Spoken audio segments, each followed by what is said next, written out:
yeah, I don't think it takes a mathematician to understand that that doesn't really add up. What's going on, YouTube? It's Matty B. Welcome back to the channel, and as always, thank you all very much for tuning in. I really appreciate it.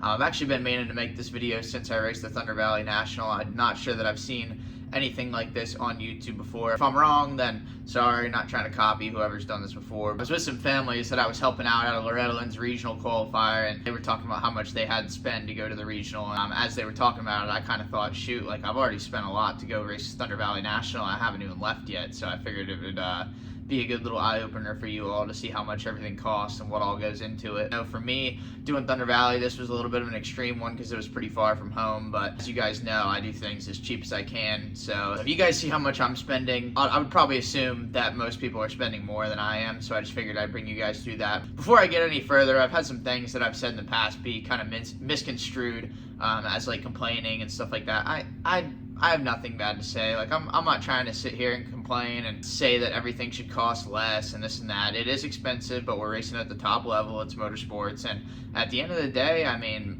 we keep filling the gates, so why would anything really change? I can't say I blame them. It's pretty basic supply and demand. Profit counting, supply and command, all that shit.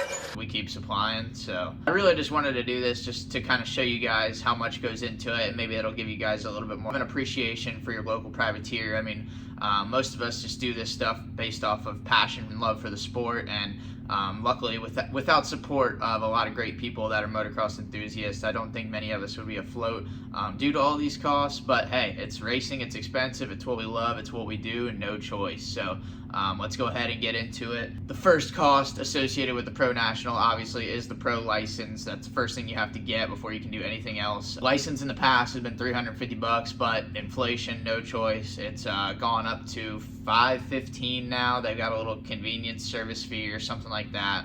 The license is $500, but it comes out to $515 right off the rip. $515 for a license. Then you've got your sign up. Unfortunately, in the case of Colorado, for me, I was late, so my sign up fee was $324, where usually it's $273. I thought I remember it usually being $250, but everything's gone up in the world. I mean, we all know that. $324 for the sign up. So just after license and sign up fees, we are already up to $839. Then when you get to the race, you got to get mechanics passes. You don't get to just bring somebody up to the gate with you. You got to buy them a pass. They get a wristband and all that to make sure they're official and allowed to go on the gate. And I was staying with somebody who was also helping me out, so I had 2 mechanics passes to get at $65 a pop, so that was $130. After license, sign up, and mechanics pass fees, we are now up to a total of $969. Then we'll get into a couple of things more to do with the bike. And as you guys know, I do this as basic as possible. Like, if I'm paying for this stuff, everybody is. And these are kind of things that nobody can get around getting at the Nationals. So starting off with tires, I was first practice in the morning at Colorado, so I had a deep, muddy track, so I wanted a scoop tire for practice. But then if I made the race, I wanted a standard tire, so I had to buy 2 different rear tires and then a front tire, which, I mean, luckily, it's not like I only got to use them at the race. I'm still able to use the tires. I'm still running them right now, so it was at least an investment I could continue using. But tires alone, that ran us $260. Had to pay somebody to mount the scoop on the rear because Pirelli doesn't go to the Nationals anymore. So after buying all those tires, our grand total is now up to $1,229. And I usually would never buy this, especially not for a 450. They're already so fast, but I ended up getting race gas just because we were at altitude. It was recommended by a couple different people for me to get race gas just so I didn't lose too much power. So I ended up spending $200 on that, and that ended up being a bit of a failed cost there because my fuel actually ended up boiling, so I would have been much better off saving my money and going with some 91 pump.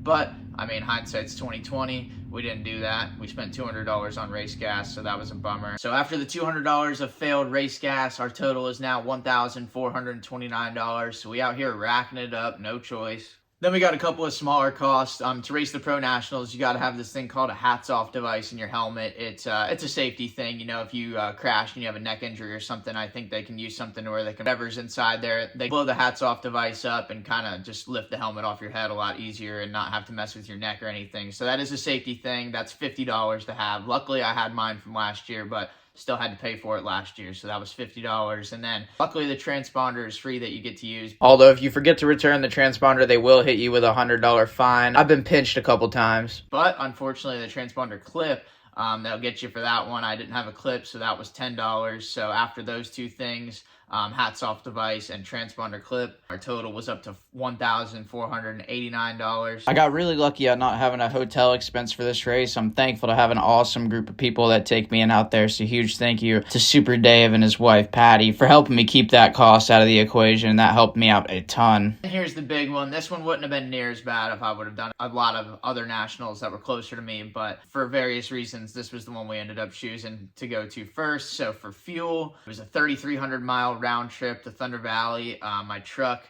gets around 20 miles to the gallon, and doing the math there, I used 165 gallons of gas. We'll average around a little bit more than $3 a gallon for gas. And then whenever I got there, I had to use a lot of gas driving around too to go get race gas, drive to go practice, to and from the track, all that. So when it was all said and done, fuel cost was about $600. So after fuel and all the things we've talked about previously, our total is now up to $2,089. And I'm glad that I was not keeping track of this while I was going to race the national, because this would have put the pressure on for sure. This was an expensive one. And then last but not least, obviously you got to eat while you're out there. I probably spent a couple $100 at least on food. So when it's all said and done, I'm just going to round and say that our total for the entire trip was $2,200. And keep in mind, that's not even including having to buy a bike. And just to put this into perspective for you guys, if you make the motos, if you're 30th to 40th, which is where I finished, you get $600 from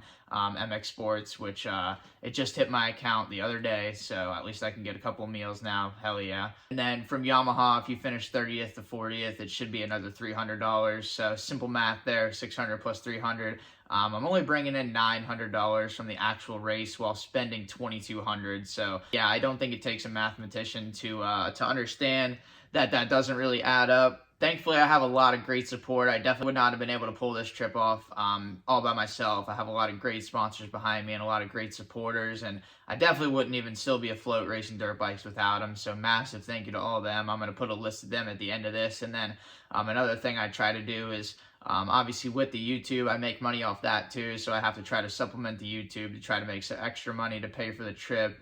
For example, filming press day is always a good one for me. My GoPro footage, Top Chick's always running around getting some awesome footage of all of the motos and my qualifying sessions and stuff like that. So when it's all said and done, between my YouTube income, the race income, and the support I had, I'll be real with you guys, I didn't lose money on this one. I think I made a little bit, not a ton, like for what I went out and did, risking my life at a pro national. I didn't make much money, but I think I at least made a little bit of money, got the trip paid for.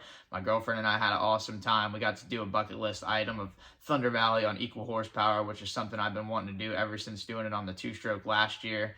And yeah, no complaints here. I'm thankful to be able to do what I do for a air quote living. I really do enjoy it, and I've found a lot of passion back for the sport, getting this new 450. It's been a lot of fun. I'm really looking forward to doing a few more nationals at the end of the season here.